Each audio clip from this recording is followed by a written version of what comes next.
मगर जो जानी नुकसान हुआ है उस जानी नुकसान को पूरा नहीं किया जा सकता। आपने देखा होगा कि कल कितने लोग इस हादसे का शिकार हुए। इसका असर न सिर्फ उनकी जान नहीं है बल्कि उन खानवादों पे, उन फैमिलीज पे भी उम्र भर रहेगा। रिकवर कर रहे हैं और ट्रीटमेंट इनका ठीक से हो रहा है और डॉक्टर्स ने अच्छे से रिस्पॉन्ड किया है। इनके इंजरीज को जो है ट्रीटमेंट भी अच्छे से किया है, इनका ख्याल भी अच्छे से रखा जा रहा है। उम्मीद है ये जल्द से जल्द सेहतियाब होंगे। और इसके अलावा जो ये जो वाकया हुआ है इसमें लैप्सेस बहुत ज्यादा, बात सही है। तो इतने हसास मटेरियल को इस इनसेंसिटिविटी से अनप्रोफेशनली हैंडल करना और आबादी के बीच में लाना और उसे 200 kg से भी ज्यादा जो हमें बताया जा रहा है वहाँ पे मटेरियल था, एक्सप्लोसिव मटेरियल था, वो आबादी के बीचों बीच लाया जाए और अनप्रोफेशनली उसको हैंडल किया जाए। कोई प्रोफेशनल टीम ना हो, सेंसिटिविटीज का ख्याल ना रखा जाए और उसके नतीजे में इस तरह का वाकया पेश आया। तो ये बहुत बड़ी लैप्स है जिसके नतीजे में न सिर्फ वहाँ पे माली नुकसान हुआ है, शहर के बीचों बीच में माली नुकसान को पूरा किया जा सकता है। तो जितने भी लैप्सेस है इसमें अगर ये कहा जाता है कि यहाँ पे ये एक्सीडेंटल ये केस है, तो वो लैप्सेस जिस वजह से ये हादसा पेश हुआ, तो अकाउंटेबिलिटी फिक्स होनी चाहिए। इन्होंने इतनी अनप्रोफेशनली, इनसेंसिटिविटी के साथ इस मामले को हैंडल किया है।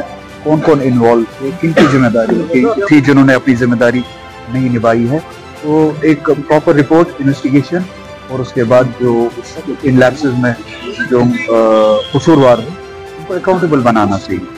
शायद गवर्नमेंट ने कुछ कंपनसेशन ऐलान किया है, ठीक है। उसके अलावा आप सही कह रहे हैं, उनको जॉब भी मिलना चाहिए क्योंकि वो ब्रेड अर्नर्स से अब उनके बाद पैसे से कंपनसेट नहीं होता है।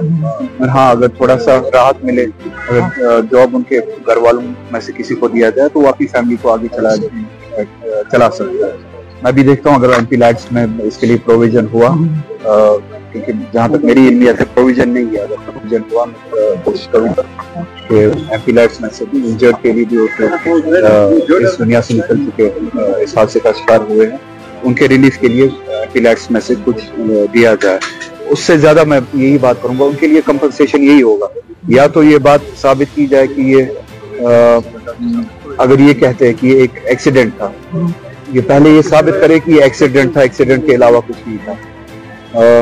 अगर ये एक्सीडेंट था जो ये कहते हैं, तो इन घर वालों के साथ सबसे बड़ा इंसाफ वही होगा जो लैप्सेस इसमें हुए हैं और जिनकी वजह से, जिनकी नाअहली से या गैर जिम्मेदारी से वो लैप्सेस हुए हैं, उनको अकाउंटेबल बनाया जाए और आगे इस तरह का वाकया पेश ना हो और उसके लिए इकदाम उठाए जाए। मैं तो अभी भी कह रहा हूँ कि ये खुद बताए कि क्या ये अटैक है या एक्सीडेंट है।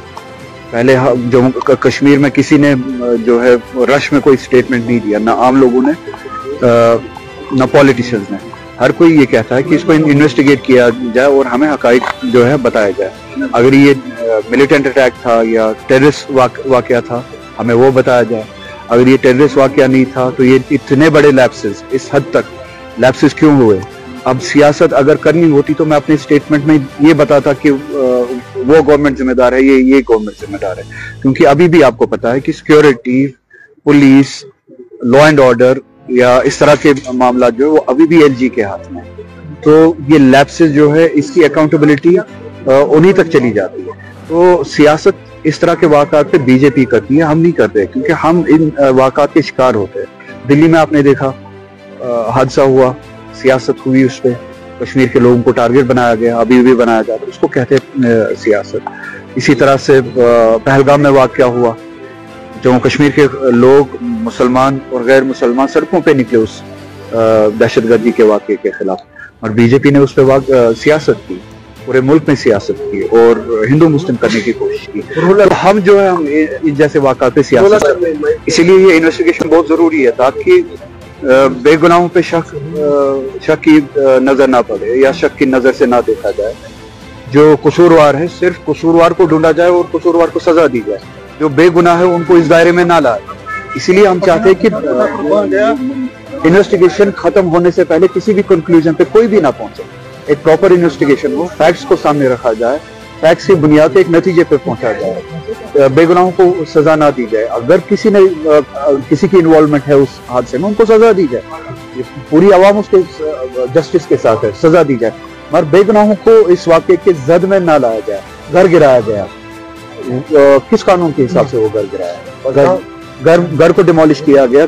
जस्टिस का कौन सा निजाम आपको कहता है कि आप इन्वेस्टिगेशन खत्म होने से पहले ही और एक कसूरवार की सजा बेकसूर को दे?